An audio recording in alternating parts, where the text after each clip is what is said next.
आज हम एक ऐसे खौफनाक केस के बारे में बात करेंगे जो अर्ली 2000 की शुरुआत में पूरे साउथ कोरिया को हिला के रख दिया था।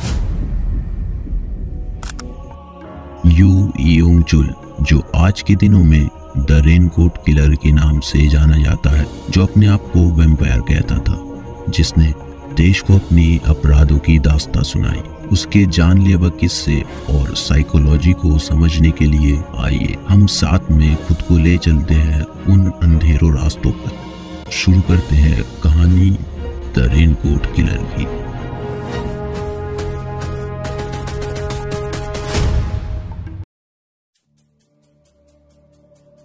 योंग चुल का जन्म अप्रैल 18, 1970 को गोचैंग जियोनबुक में हुआ था। योंग चुल जब 5 साल का था तब उसके पेरेंट्स का डिवोर्स हो गया और वो अपने पिता के साथ सोल में शिफ्ट हो गया।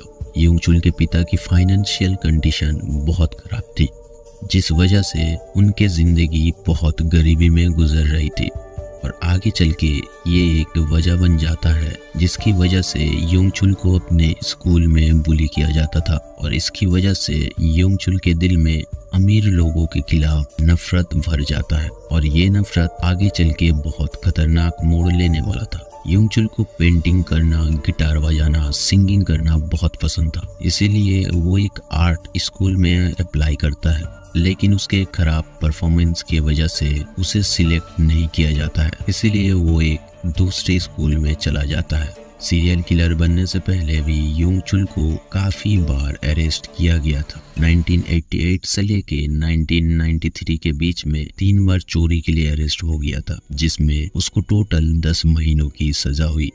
अब 2 साल बाद ये फिर से अरेस्ट होता है चाइल्ड पोर्नोग्राफी सेल करने की वजह से, जिसमें योंग चुल को 2 साल का सजा होता है, जिस वजह से योंग चुल की बेबी अक्टूबर 27 को उसे डिवोर्स दे देती है।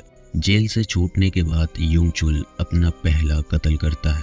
सितंबर 2003 को वो एक रेनकोट पहनता है और हाथ में एक हथौड़ा लेके एक कपल के घर में दरवाजा तोड़ के घुस जाता है, जिस घर में एक यूनिवर्सिटी का प्रोफेसर और उसकी वाइफ रहती थी। योंग चुल पहले उनके गले को एक शार्प नाइफ से काटता है और जब वो तकरीबन मरने वाले होते हैं तो वो उनके सर को हथौड़े से कुचल देता है।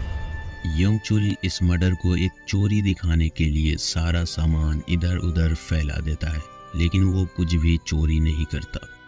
अक्टूबर 9 योंग चुल एक घर में सेम तरीके से दरवाजा तोड़ के घुस जाता है। घर में घुसते ही पहले उसके सामने एक बूढ़ी औरत आती है। वो कोई भी रहम ना दिखाते हुए उस बूढ़ी औरत को अपने हथौड़े से मौत के घाट उतार देता है। घर में जो हाउस वाइफ मौजूद थी वो ये देख लेती है और वो डर से सीढ़ी से बेसमेंट में चली जाती है, लेकिन योंग चुल उसको पकड़ लेता है और उससे पूछता है कि घर में और कौन कौन है।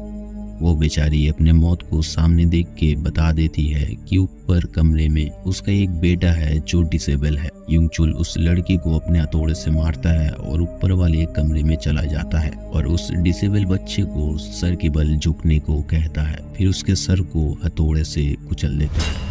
18 नवंबर योंग चुल सेम तरीके से एक और घर में घुस जाता है। घर में घुसते ही वो देखता है घर के जो ओनर है वो बेड पे सोए हुए हैं।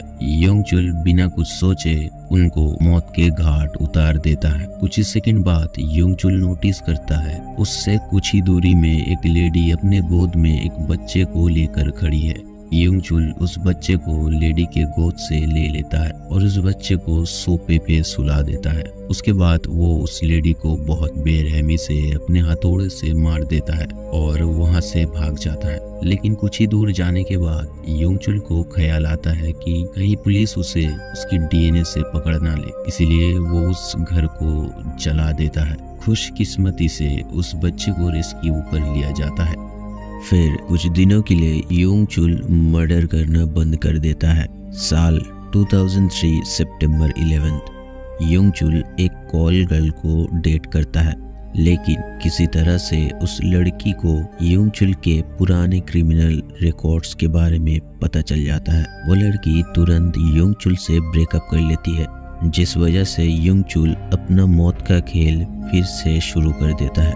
9 फरवरी वो एक स्ट्रीट वेंडर को मार देता है और उसके वैन को आग लगा देता है। 16 मार्च यू एक और इंसान को अपना शिकार बना लेता है।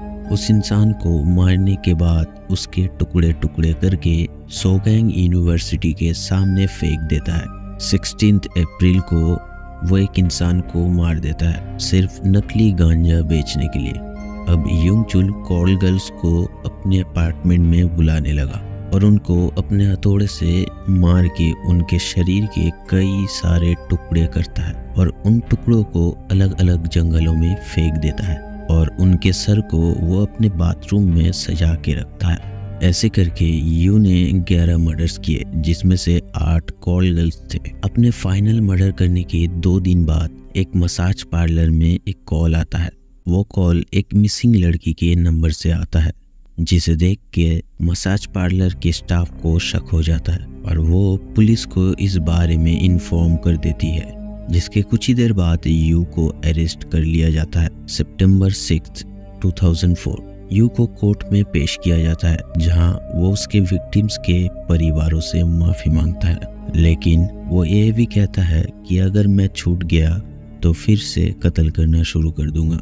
2 हफ्तों बाद उसे फिर से कोर्ट में पेश किया जाता है जहां पर उसके ऊपर 20 मर्डर के आरोप लगते हैं, लेकिन यू इस बात को मानने से इनकार कर देता है। उसका कहना था कि उसने 20 नहीं बल्कि 26 मर्डर की है, लेकिन पुलिस को बाकी 6 मर्डर्स के सबूत नहीं मिले। 4 अक्टूबर को यू ने खुदकुशी करने की भी कोशिश की, लेकिन वो सफल नहीं हो पाया।